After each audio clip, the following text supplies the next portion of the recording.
જય દ્વારકાધીશ મિત્રો, સ્વાગત છે તમારું એક નવા બ્લોગ વિડીયોની અંદર। આ આપણો પહેલો એવો વિડીયો છે કે જેમાં આપણે વોઇસ ઓવર કરતા હોઈએ છીએ। આમાં સાઉન્ડમાં પ્રોબ્લેમ હતો, ક્વોલિટી સારી નથી, એટલે આપણે આની અંદર વોઇસ ઓવર કર્યું છે। આ વિડીયોની અંદર 2 દિવસનું કમ્બાઈન વ્લોગ છે, 13 તારીખ અને 14 તારીખ। બાપા છે 13 તારીખે સવારમાં ખેતરમાં આંટો મારવા નીકળી ગયા, પછી આપણે એની પાસે ગયા અને એની પાસેથી જીરાનો રિવ્યૂ લીધો। બાપાએ આપણને બધી માહિતી આપી કે જીરામાં શું પ્રોબ્લેમ છે નથી। પછી બાપા હારે જાત્રાના અનુભવ વિશે થોડીક વાર વાત કરી અને પછી ઘરે આવી ગયા। ત્યાં ખુશભાઈ હારે થોડી વાર મસ્તી કરી। ઓય ખુશ, શું છે? હું નીકળ્યો? શું છે? શું છે? ગદ્દા। એમ બારી મૂક દે, બારી મૂક દે, બારી મૂકી દે, બારી મૂક।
શું છે?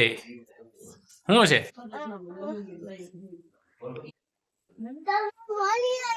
હા, હું વળી આવ્યો। શું છે તો કેતા ખરો, એ શું છે? કેને ક્યાં ગાડી હાંકતા હાંકતા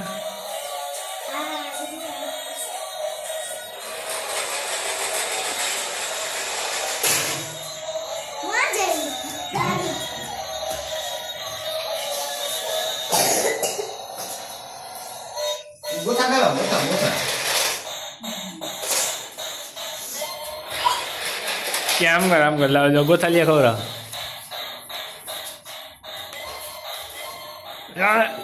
ચાર્જિંગ થઈ રહ્યું, ચાર્જિંગ થઈ રહ્યું આનું,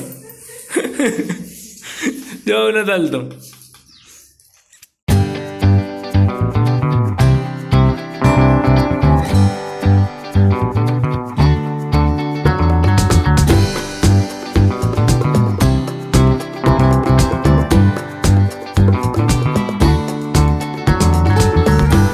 ભાઈ બનાવે ઓરા,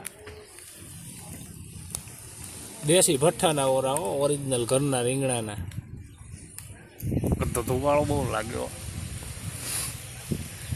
ભઠ્ઠાના ઓરા ખાવા હોય તો એમ છે ભાઈ, ધુવાળો લાગે। આ ઓરામાં છે ને જે ધુવાળો જતો હોય ને, નારિયેળનો ને આ લાકડાનો, એ ધુવાળાનો જ ટેસ્ટ હોય ભાઈ। ગેસ ઉપર કરો કે તમે બાફીને કરો, એ ઓરામાં ટેસ્ટ ના આવે। ચા આવી ગયો ભાઈ, ઓરા કરતા કરતા ચા પીવાનો।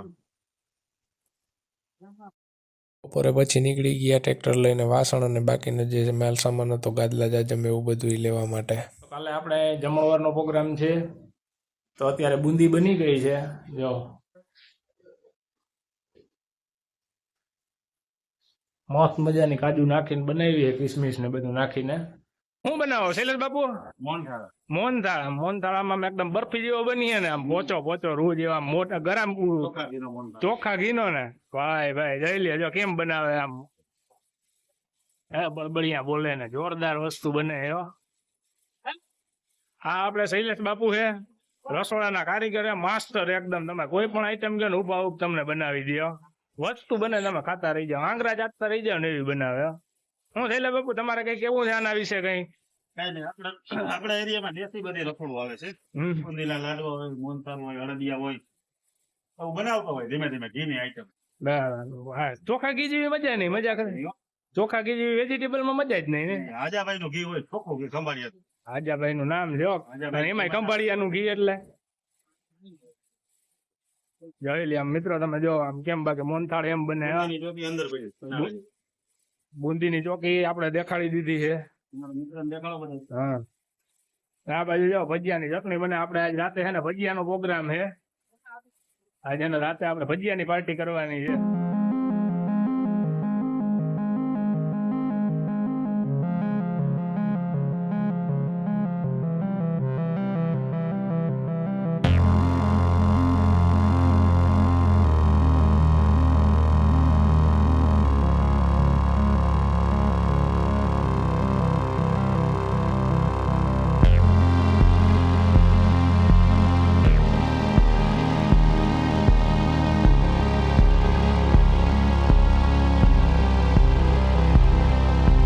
બાપુ ચાણી આવી ગઈ ત્યાં આવી ગઈ. કમ્પ્લેટ. ભાઈ ભાઈ ચાણી પણ એમ આવી છે હો. હાલ બાપુ જો આમ ચેક કરી કરીને પછી જ નાખે હો, ચાણી મિક્સ કરે.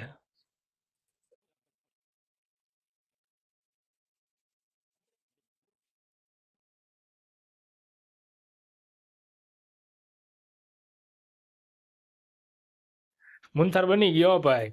આ આપણે મુરુ કાકા ઓહો શું કે મને? મસ્ત હાવ. હું કે આ ચાકીને આમ જરા કયો છે કેવો છે સ્વાદ શું કહે છે મસ્તીનો છે હો. એમ ને સોલિડ ના બેટનો સોલિડ સોલિડ. તો વાંધો નહીં. એમ પોચો પોચો છે ને પોચો પોચો કહેતા હતા એવો જ. તો વાંધો નહીં. જે આ ખાટલા ઉપર છે ને આ બુંદી અને આમાં મોહનથાળ છે બરાબર.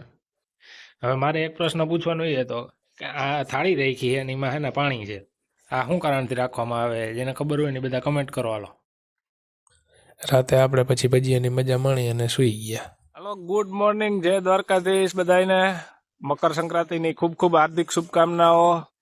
તો ભાઈ અટાણે તૈયાર થઈ ગયા છે. આજ તો ચેન બેન ઠપકાઈ રહ્યો એમ કઈ હોય. વીટી પહેરી હવે આપણે જવાનું છે. અત્યારે બધા મહેમાન આવવાના છે અને જમણવાર છે તો ત્યાં જવાનું છે. સાંજે આપણે મોહનથાળ ને બુંદી બની ગયા હતા અને હવે અત્યારે છે બાકીનો બધો સામાન છે એ બનાવવાનો છે.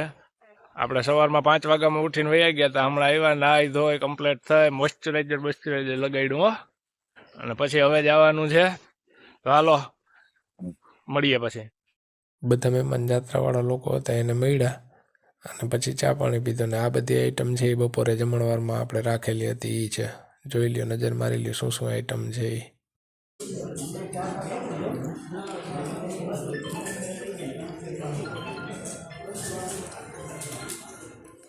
મહેમાન જમતા હતા એની યારે આપણે પણ એક થાળી લઈને જમવા બેસી ગયા.